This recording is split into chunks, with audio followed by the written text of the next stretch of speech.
अपनी गैरत को बाकी रखो, मिन्नतें ना करो लोगों की जा जाके। अल्लाह ने जिस हाल में आपको रखा बहुत बेहतर है।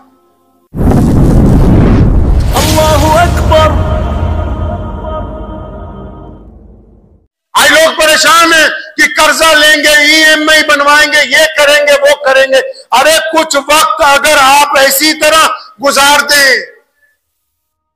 बगैर कर्जे के सामान घर में ले आए, और अगर इस वक्त सामान नहीं खरीद सकते कोई और कर्ज जो लेना है वो जरूरी नहीं है, उस सामान के बगैर अगर गुजारा कर ले तो आपसे उस चीज से लाखों दर्जा बेहतर है कि आपने कर्ज लेके शादी की हो और उस शादी के बाद रोजाना सुबह को अलग अलग बैंकों वाले, अलग अलग किस्तों वाले, अलग अलग सूद पर पैसे देने वाले आपके दरवाजे पर खड़े हुए आपकी बेइज्जती कर रहे हो। अब गैरत उस चीज में है जो कर्ज लेके लोगों को पेट में कौरमे बिरयानियां खिलाई गई, या गैरत इस चीज में थी कि आप सुन्नत के मुताबिक अपने बच्चों की शादी करते और सादगी के साथ निकाह करते। ना आप कर्ज के अंदर मुब्तला होते, ना आपके अजीज व अकारिब कर्ज के अंदर मुब्तला होते। इस्लाम ने दर्स दिया है लोगों को, अपनी गैरत को बाकी रखो, मिन्नतें ना करो लोगों की जा जाके। अल्लाह ने जिस हाल में आपको रखा बहुत बेहतर है। यह किसने समझा दिया कि कर्जा लेके जिंदगी गुजारो? इस्लाम ने सबसे पहले सूद को हराम किया। आपको पता है क्यों? क्योंकि सूद इंसान की गैरत को मारता है, इंसान की इज्जत को मजरूह करता है, इंसान के जज्बात का खून करता है। और जो सूदखोर जिसने सूद दिया होता है वो दरवाजे पे आकर ऐसे ऐसे लफ्ज कहता है कि ये चाह कर भी उसका जवाब नहीं दे सकता, क्योंकि कर्ज के तौक ने, उस गुलामी के तौक ने इसकी गर्दन को झुका दिया। अब ये खामोश होकर सिर्फ उसकी बातें सुन सकता है। दरस दिया मोहम्मद रसूलुल्लाह ने कि कम वसाइल में, वसाइल कम हो कोई बात नहीं, लेकिन वसाइल वो ना हो जो दूसरों से कर्ज लेकर तैयार किए गए हों। गाड़ी छोटी हो सकती है कोई बात नहीं, लेकिन इतनी बड़ी भी ना हो कि लोगों का कर्ज लेके हो और फिर ये परेशानी सिर पे खड़ी हुई हो कि अच्छा ये तो कर्जे पर आई हुई है, वो कर्जा अदा कैसे होगा उनसे। मोहम्मद रसूलुल्लाह सल्लल्लाहु अलैहि वसल्लम की ये सुन्नत है। अल्लामा इकबाल रहमतुल्लाह अलैह, आप हज़रात ने उनका नाम सुना होगा। अल्लामा इकबाल रहमतुल्लाह अलैह का बेटा इंग्लैंड में पढ़ता था, वो खुद भी इंग्लैंड से पढ़ के आए थे। अब जब उनका बेटा वहां ऑक्सफोर्ड यूनिवर्सिटी में पढ़ने गया तो अल्लामा इकबाल जो थे उनको पूरा बरतानिया उस दौर में जानता था, पूरा यूके। अब ये हुआ कि बेटे को हर महीने पैसे भेजते थे खर्चे के, तो एक मर्तबा बेटे से खर्चा ज्यादा हो गया तो उसने अब्बू को टेलीग्राम किया वहां से कि पैसे खत्म हो गए, वो फलां डॉक्टर आपका दोस्त है यहां, आप कहें तो 100 पाउंड उससे ले लूं, फलां आदमी आपका जानने वाला है, आपका अजीज है,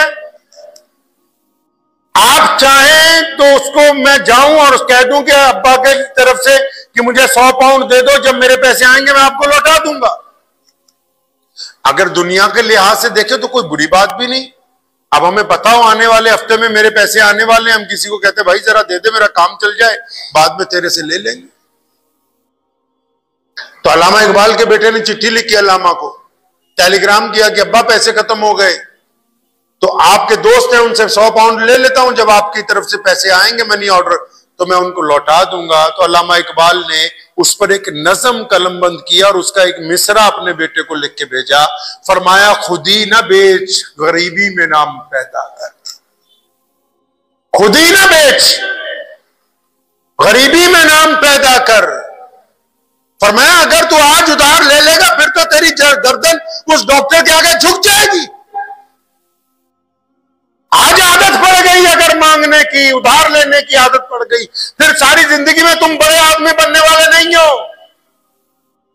तुम सरवाइव नहीं करोगे, बस मांगते ही रहोगे सारी जिंदगी। फलां से 10,000 पकड़ लो, फलां से 20,000 पकड़ लो, ये कर लो वो कर लो, बस इसी रास्ते पर चल पड़ोगे। फरमाया कि ये जो तुमने उससे लेने हैं उधार, तो अपने पेट के साथ उधार क्यों नहीं कर लेते तुम। मौला अली करमुल्लाह वजू को भी एक दिन जा रहे थे, गोश्त बेचने वाले ने कहा हजरत बेहतरीन आज जानवर की है, गोश्त ले जाए। फरमाया नहीं, आजकल पैसे नहीं है। तो उसने कहा हज़रत पैसे कौन मांग रहा है, जब होंगे तब दे जाइएगा। फरमाया क्या ये बेहतर नहीं है कि मैं तुमसे उधार करने की बजाय अपने शिकम के साथ उधार कर लूं, ताकि ये जो मेरा अपना पेट है, ये जब मैं इससे उधार करूंगा तो ये मुझे तंग नहीं करेगा, जब तुमसे उधार करूंगा तो तुम रोजाना मुझे परेशान करने की कोशिश करोगे। तो गैरत बड़ी चीज है, ये मोहम्मद रसूलुल्लाह ने दर्स दिया हमें। मुसलमानों, जिनको आग लगी हुई है, सूद पर पैसे पकड़ रहे, सूद लेना हराम है तो सूद देना भी हराम। सुनो, कान खोल के अपनी बात दिल के ऊपर लिख के ले जाओ तख्ती पर। जितने छोटे छोटे कारोबार कर रहे, क्यों रोते फिर रहे, क्यों ये कामयाब नहीं हो रहे?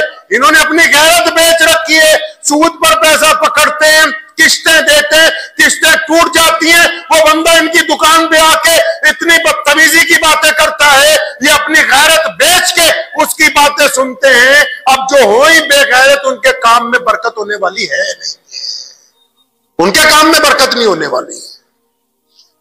गैरत ही तो मर गई। तभी तो लोग बैठ के आज मेंबर पे सच्ची बात नहीं करते। क्यों? भाई जिनसे चंदा ले रहे हैं वो नाराज ना हो जाएंगे। जो बड़े बड़े चौधरी मुतवल्ली बन गए, मस्जिदों के प्रधान बन गए, करोड़पति लोग, अब मौलवी इसलिए चुप है बहुत सारे उनके आगे। अरे बोलेंगे तो ये नौकरी से ना निकाल देंगे, सच्ची बात करेंगे तो इनको चुप नहीं जाएगी।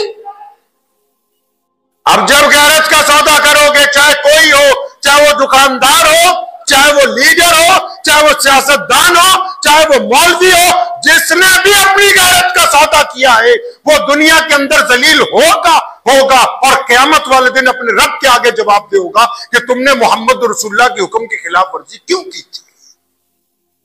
रसूलुल्लाह ने दर्श दिया है, मोहम्मद रसूलुल्लाह ने कहा कि गैरतमंद रहो। वो गैरतमंद नबी है। आपने सुना होगा कि रसूलुल्लाह सल्लल्लाहु अलैहि वसल्लम फाके किया करते थे। पता है आपको ये बात? आपने सुना होगा लोगों से कि रसूलुल्लाह सल्लल्लाहु अलैहि वसल्लम फाके करते थे। अंदाजा लगाओ, जो सहाबा रसूलुल्लाह के नाम पर गर्दन कटवा सकते हैं, जो रसूलुल्लाह के नाम पर सूली पर चढ़ सकते हैं, जिनको रसूलुल्लाह के नाम पर चीर दिया गया, जिनको रसूलुल्लाह के नाम पर जिनकी कालें उधेड़ दी गई, जिन्होंने रसूलुल्लाह के नाम पर बदर में कुर्बानी दी, जिन्होंने रसूलुल्लाह के नाम पर उहद में शहादतें दी, जो रसूलुल्लाह के नाम पर गार के अंदर नबी अलैहि सलाम के साथ गए, जिन्होंने रसूलुल्लाह सल्लल्लाहु अलैहि वसल्लम के नाम के ऊपर अपनी आंखें निकाल कर बाहर फेंक दी, क्या उनको पता लगता तो नबी अलैहि सलाम को भूखा रहने देते? अरे वो गैरत वाले नबी हैं, उनके पीछे नमाज पढ़ने वालों को 3 दिन पता नहीं लगा कि रसूलुल्लाह सल्लल्लाहु अलैहि वसल्लम ने खाना नहीं खाया। उन्होंने कभी किसी को नहीं बताया कि मैं आज फाके के साथ हूं और लोग ये समझे कि रसूलुल्लाह को खाने की जरूरत है। गैरत की बात है। अंदाजा लगाओ कि अबू बकर सिद्दीक, उस्मान जिन्नुरैन, सैयदना हजरत उमर फारूक, मौला अली करमुल्लाह, अब्दुल रहमान बिन औफ जैसे अरबपति कोई गवारा करेगा कि नबी फाके से रहे? अरे उनको पता ही नहीं लगता था। जब पता लगता था तो सहाबा दौड़े हुए आते थे, या रसूलुल्लाह हमारे घर पर आए, हमारी आप दावत है आपके लिए। नबी अलैहि सलाम गैरत वाले नबी हैं। अगर कभी फाका भी हुआ तो अपने मुसल्लियों को, अपने सहाबा को, अपने दीवानों को कभी नहीं कहा कि आज मैं फाके के साथ तुम्हारे दरमियान बैठा हूं।